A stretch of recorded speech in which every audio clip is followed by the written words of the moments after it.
So, good day, sir. Today I'm gonna discuss the example 3 from module 6 and example 6 from module 7. And first, we're gonna solve the example 3 from module 6. So, the question is, what are the possible values of the third phase angle of a trihedral angle if two of the phase angle are 65 and 125 degrees? So, imagine that the two given faces are attached on a hinged edge.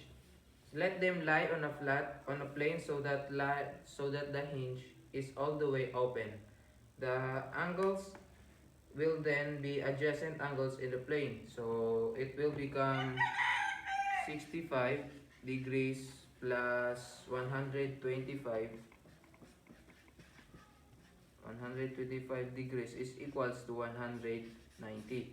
So we all know that the circle is 360. So 360 degrees minus the answer 190 degree is equals to 170 degree.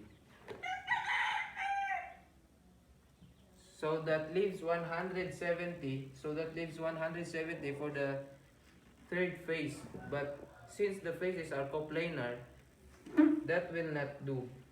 It must be less than that. Now imagine that the hinge closes, holding one face over the other. This is the angle between the unattached edges. Here the third face would have 60 angle, but again there is the problem of the faces being coplanar. The angle must be greater than that.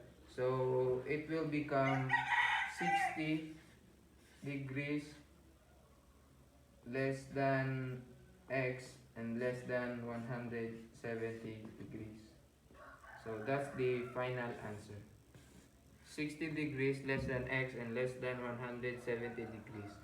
So let's now proceed to the example 6 from module 7. So the question is, find the total area of a regular octahedron if a diagonal measures is 10 meters. So a rectangular octahedron is one of the 5 platonic solid which are type of rectangular polyhedron. A rectangular polyhedron has 8 congruent faces that are congruent equilateral triangles, 12 congruent sides and 6 vertices. And each is a line segment formed by the intersection of two adjacent faces. A vertex for a rectangular octahedron is point where 4 edges meet. So this is what octahedron looks like. It have 8 faces. So now to find the surface area of a rectangular octahedron, we can find the area of one of the faces and multiply it by 8 to find the total surface area of a rectangular octahedron. An equilateral triangle with sides length has an area A of this is A is equals to square root of 3 over 4 m squared. The total surface area for rectangular octahedron in terms of its edges m is S is equals to 8x multiplied by 8 since our problem is octahedron, square root of 3 over 4 m squared.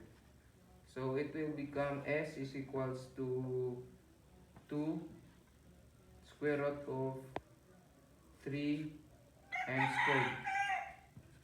It is equals to S is equals to 2 square root of 3. Attach the given m which is 10 meter to the question. Given na to 10 meter yung m. 10 squared. It is equals to 346.41 m cubed.